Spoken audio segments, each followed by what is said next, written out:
Welcome into another episode of Cyberly Hits the Road. Today we are in Orlando, Florida at the beautiful Gaylord Resort, and we are at TMSA's Transportation Marketing and Sales Association Level Up Conference, and I'm joined right now with Katie McPherson. She's in charge of marketing over at Magnum Transportation. Katie, give us a little bit of background of your career and how you got started in marketing. I have been in marketing for about 15 years. I started with retail. I worked at the Chamber of Commerce, went back to retail, was in IT, and now I'm with transportation. So how do, I guess, maybe like those... They don't. They don't? No, they don't at all. The marketing side, you come from sales, and then with the retail side, and then from community, you work from the marketing side there. And then you come to IT, and there's nothing that corresponds with any of them, and then transportation just sticks out like a sore thumb.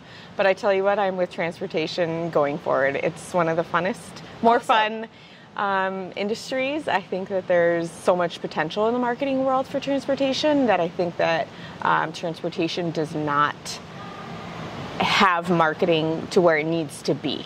I think we're a little bit behind on where things could be, but I think they're slowly but quickly grasping onto everything. I would completely agree, because I feel like that it's over the last couple of years, really since COVID, that a lot of these marketing strategies are starting to come to fruition in this industry. Why do you think that it's taken so long for this industry to just adapt? Is it one of just, those slow moving? Yes.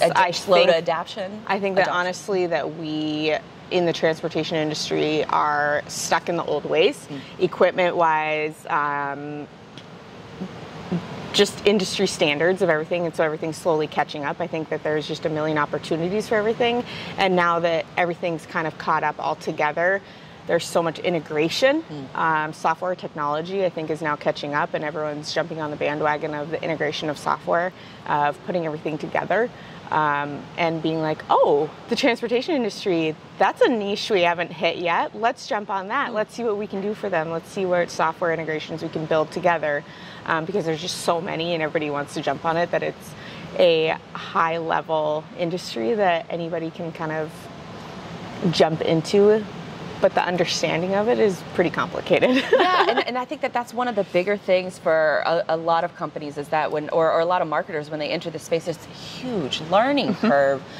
What were some of those initial struggles like for you? Was it terminology? Yes. Was it just getting to know the lingo? Yes, Tell us a little bit about that. I would say terminology in general of everything in the transportation industry is not relevant to anything else of its kind, and getting to know the demographics of what transportation is. I mean, you have your old school drivers, and for us, we have newer equipment. And mixing the two of them don't always go well, and introducing technology to what was of the demographics of the transportation industry has been a huge change. You're not writing everything on paper anymore, and we have social media, and we have communication and everything we do with them, and so new technology has been fun, but a learning curve for everybody. I'm sure. Especially just in this industry in general.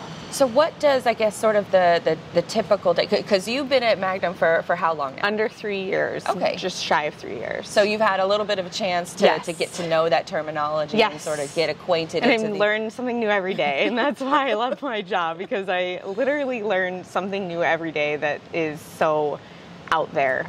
So we are made up of 5 different divisions, and so transportation isn't all of them, but we have supply chain networks, so we have our warehouse and logistics sides as well. So getting to know the transportation industry has been a struggle, but it's been super fun just because it's something new to learn every day, like I said, and I think that everybody can learn something. So our marketing department did not exist before I got there. So it has been my baby, and I have groomed it and made it where it is today. And I tell people, they often ask me, where are you at now in the marketing world? And I say, we've moved on to the toddler stage. We were a baby at first, and now that our brand has gotten exposed and we are out there, we are now in the toddler stage of chasing everything that is possible, and now we are roping it in to move on to little kid kindergarten stage. So tell me a little, what was the first thing you tackled when you joined the company? Honestly, finding our logo. Our logo was with the company that had our business cards, and I had to track it down, and Get it started from square one. In all honesty, that's where it was. Brand awareness was my first push. I pushed it out to where it needs to be and where it's at today, getting people exposed and to let them know who we are. My favorite is we're the big blue pretty brand new trucks is how we reference ourselves. We take pride in our equipment, take pride in our employees. Everything is about making them happy and making them comfortable, and so with marketing we just push that. What's the relative size, I guess, of Magnum? How many drivers do you guys have? Yep. So we currently have over 1,500 employees. Oh, wow. Yep. And so we have over 800 tractors, I believe it is. They're growing and counting every day. We add a lot. Something we take pride in, obviously, is our equipment, and nothing is over 4 years old from the tractor side. So we are. We know that our drivers are number one, and putting them in new equipment is important to us and important to them. We want them to feel... I was about to say that's probably a good selling point for them. Yeah. Yes, from the recruitment side, it is a huge bonus. Letting them know that they can be in a brand new truck or something very close. And so you tackled the logo, you started getting the brand out there. What are some other challenges that you've overcome in those first few years of the marketing role? Communication and education. So education, not necessarily who we are as a brand, but education to just our employees of everything that's going on. In location in over 27 terminals and 10 states for our LTL and dedicated and truckload side. That's a challenge. From Denver to Chicago to Kansas City and north, we struggle making sure that no matter if our terminal has 7 employees or 237 employees, we want to make sure that they know everything that's going on in the company. We want them to feel important. We want them to make them feel at home. We want them to know they are being paid well.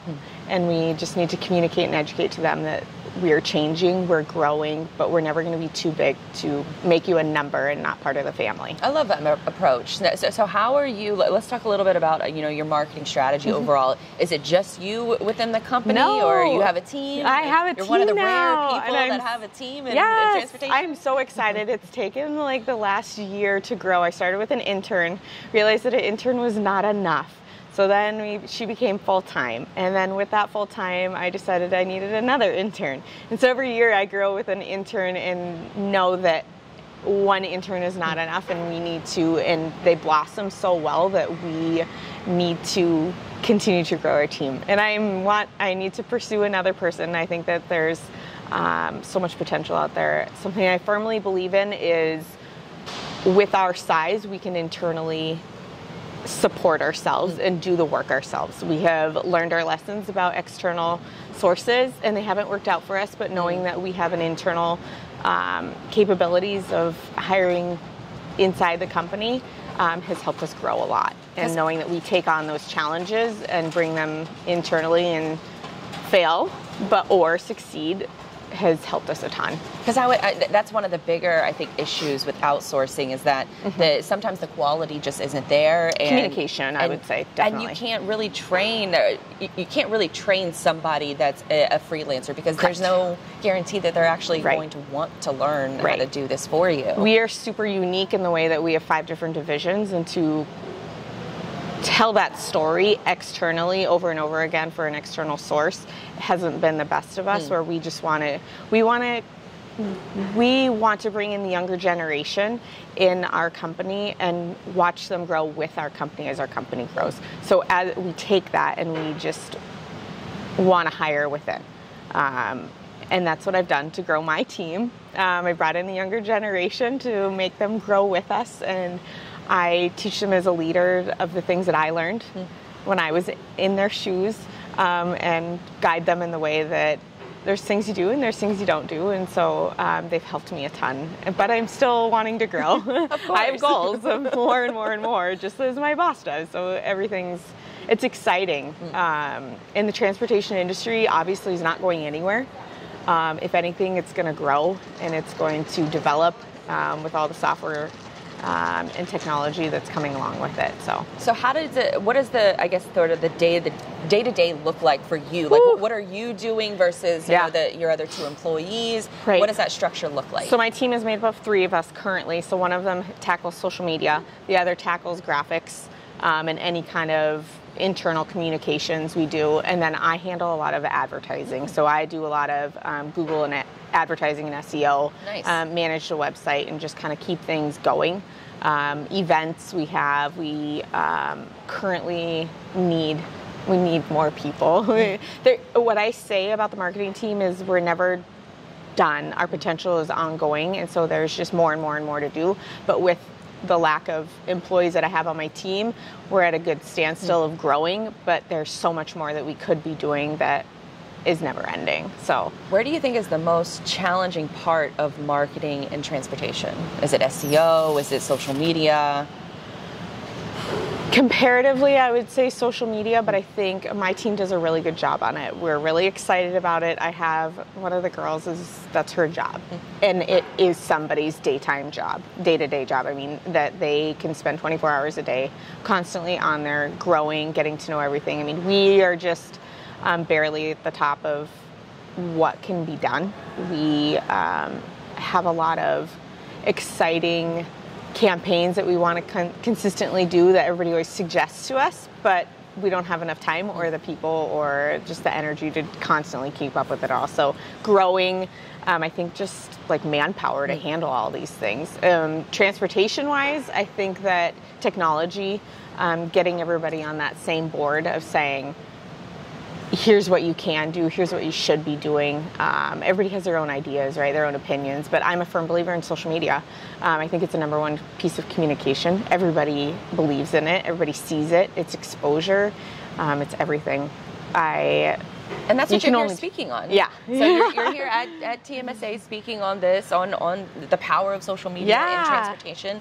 Give us a couple use cases of how you found value with social media. Growth. I think that getting to know, or just our exposure in social media in general, has been people recognizing who we are. And that's just word of mouth, right? Like I can talk to anybody at work that'll just be like, oh yeah, somebody said they saw your TikToks, or they saw our TikToks, and all of a sudden they reach out to us because they want blah, blah, blah, blah, blah. So I think the power of that just in general has been significant. Just silly videos. I let the girls, if there's anything that I tell my team, I say, I don't ever want to see you sitting at your desk. Because if you're sitting at your desk, you're not out in the world exposing us who we are. You know, there's a time and a place. They go have fun. They go do their videos. They go do all this stuff. Majority of the time, they're probably not sitting at their desk just because they're out and about doing things. And that's what I want them to do. That's what marketing is. You know, it's funny because we're made up of all of our solid shared services at Magnum, and then there's marketing who's never at their desk, which is fine. Well, I imagine that with this industry being old school, that some people are like, oh, well, what's very the old school ROI method of this? Yes. Like, how do you answer that question? Yes, it's hard for me. I do have quite a bit of traction for the recruitment side of a lot of numbers of the software that we use for that. And I create codes that track a lot of it. Cool. Nobody's to say that they follow through with all those codes. A lot of times somebody will just say something.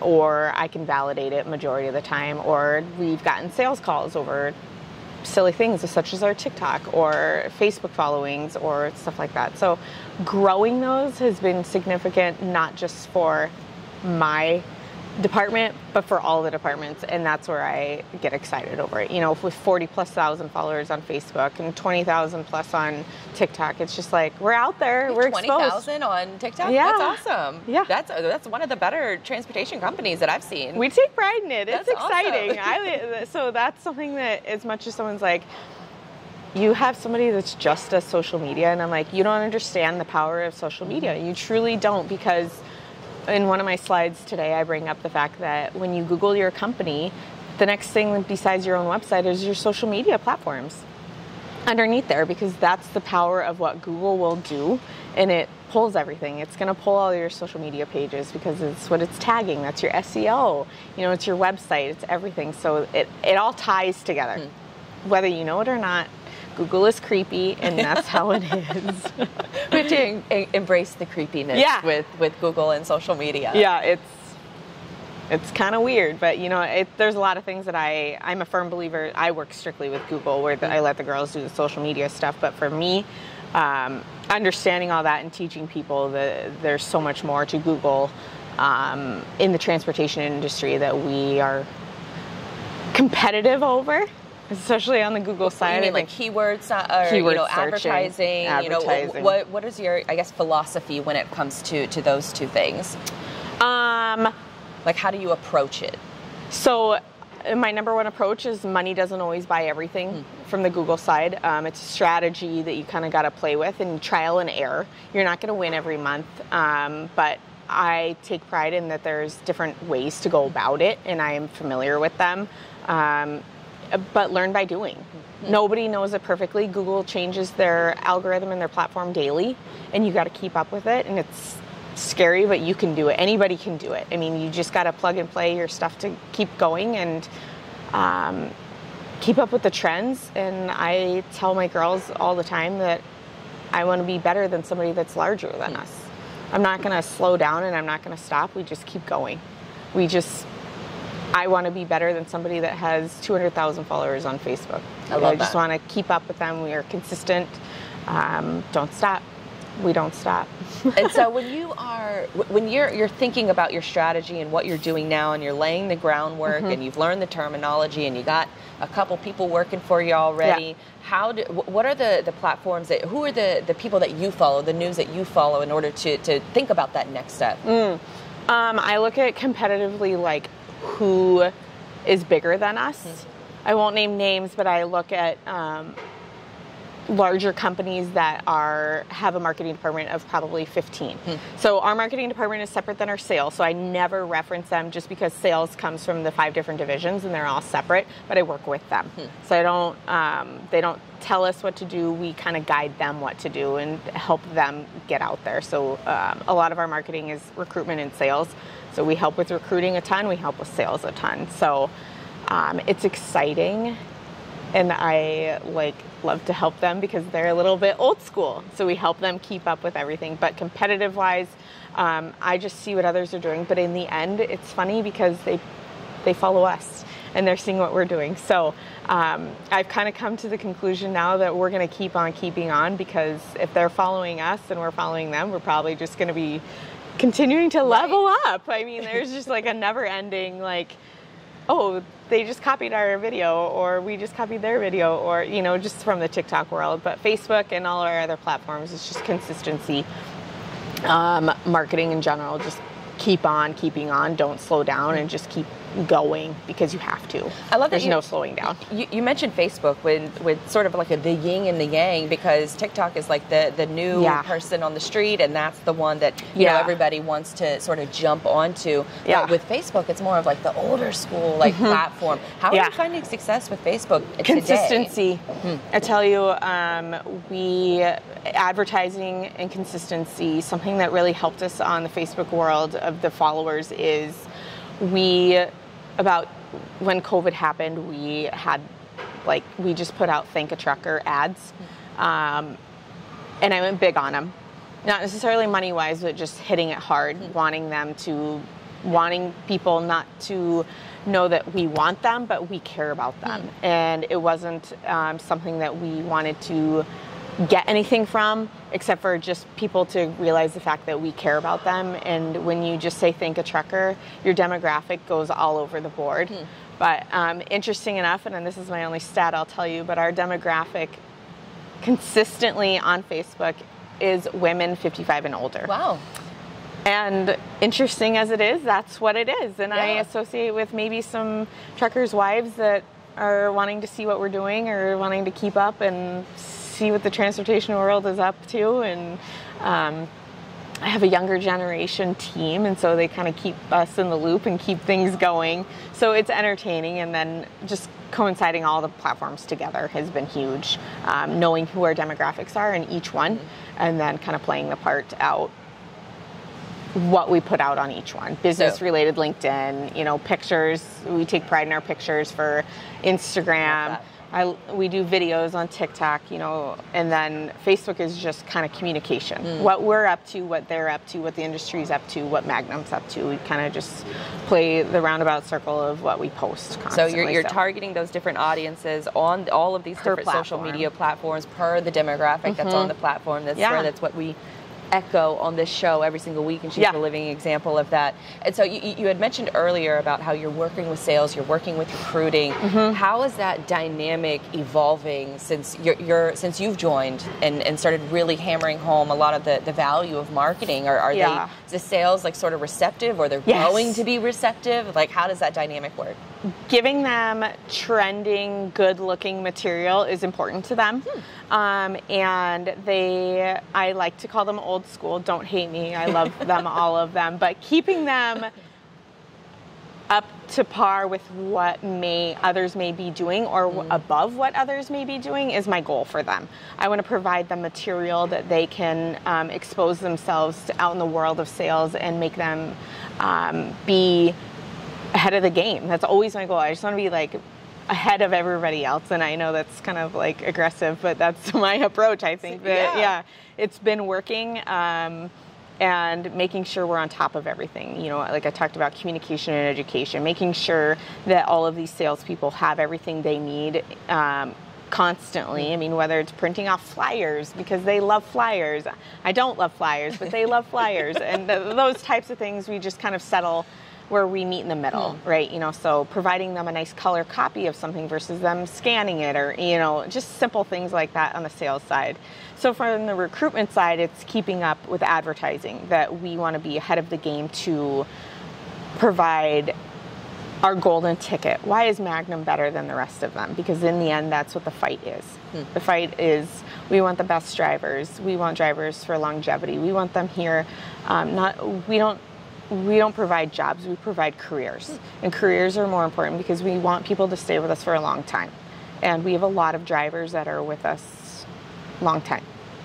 And a funny fact that they come back to us. You know what I mean? Some drivers may leave, think that the grass is greener, but a lot of people come back within 30 days. Oh, wow. It's huge. So we have found our golden tickets of what we know. It may not necessarily be pay, it may not necessarily be benefits, but it might be equipment to some people. And you need to know what is important to everybody, because not everybody's going to be the same.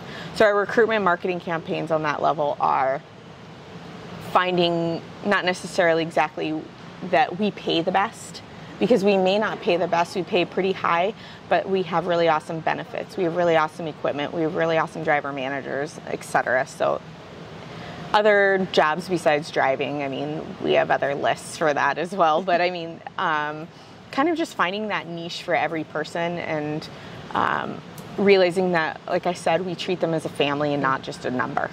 That's our number one goal. We are privately owned, and that's always been important. We're never too large enough to make you a number. Is there any part of marketing that you haven't done yet but you want to do? Yes. More photography and videography. I came from the retail side. I came from the marketing that photography and videography was so important. And I take pride in that, because I think that pictures are worth 1,000 words, and they show so much. I talk about it in my presentation today, but my first year I started, everything was like equipment. And we took so many pictures of the equipment. But what is a piece of equipment without the person behind the wheel? Yes. What is the piece of equipment that's not somebody in the shop with maintenance? So my second year, I did a photo shoot with all employees. We did all employees, hand on deck, of whether you're behind a desk, behind the wheel, underneath the trailer, whatever you're doing, applying the decals, whatever it be.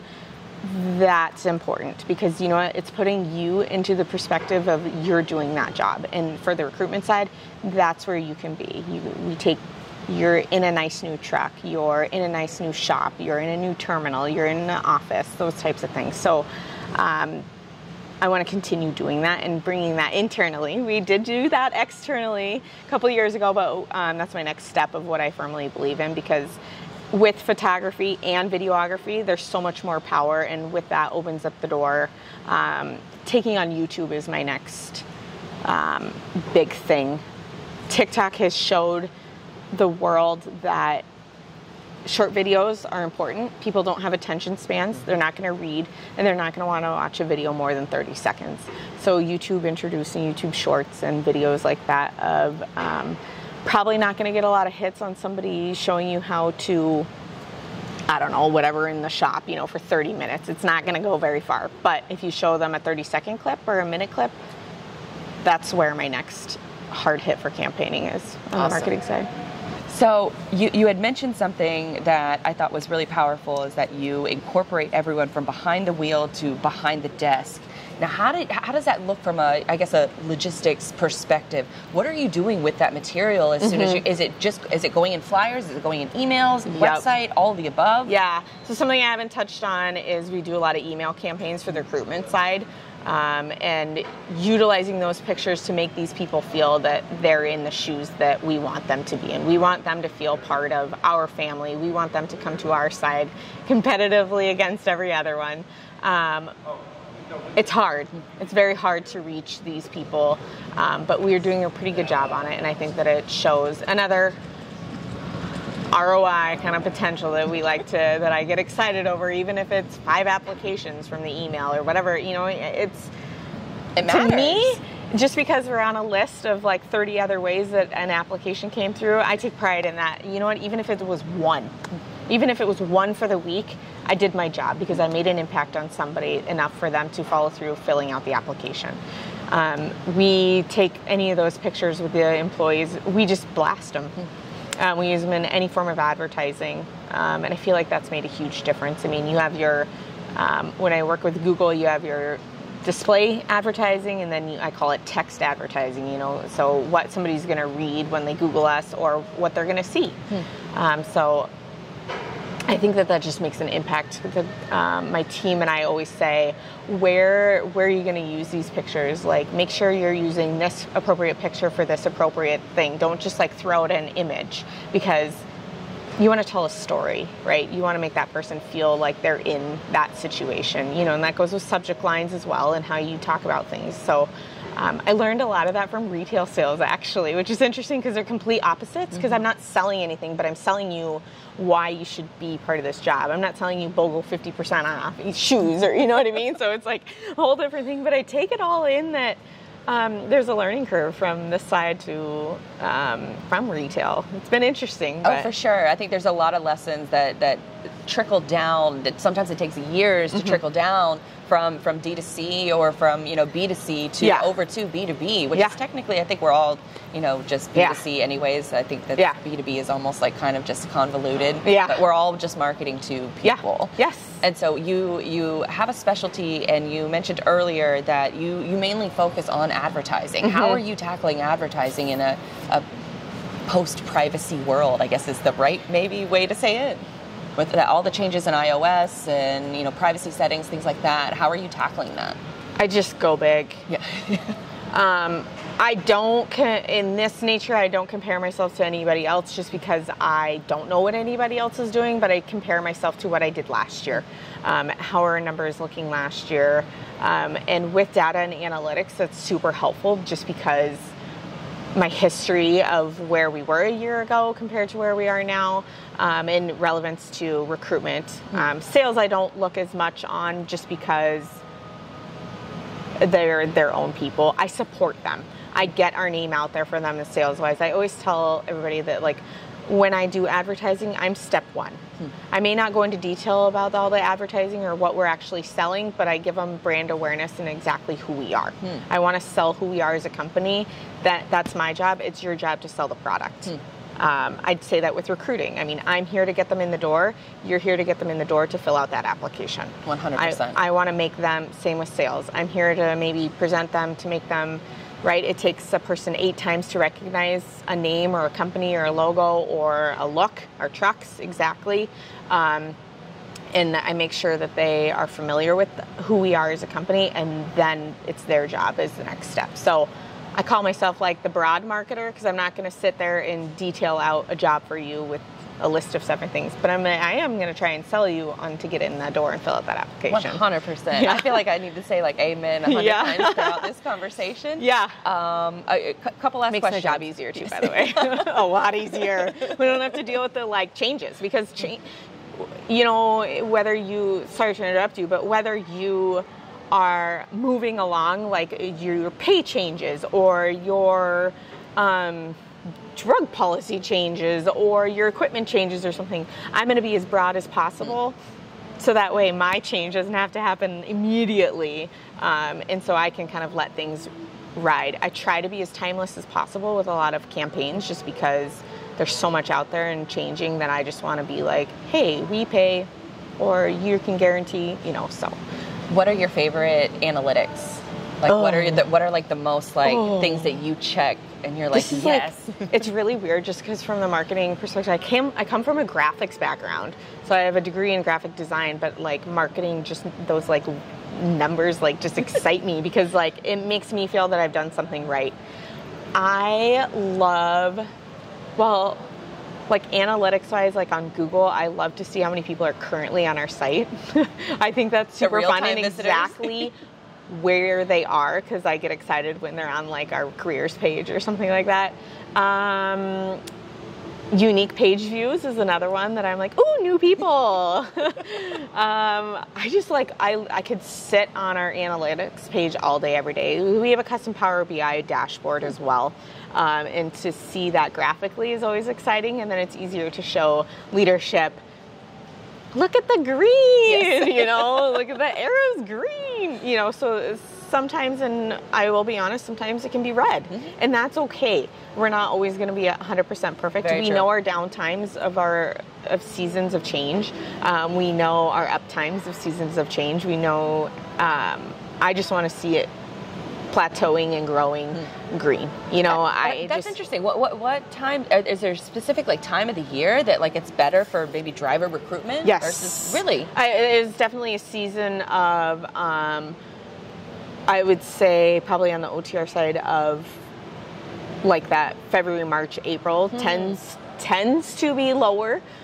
Fortunately for us, that was not the case this year.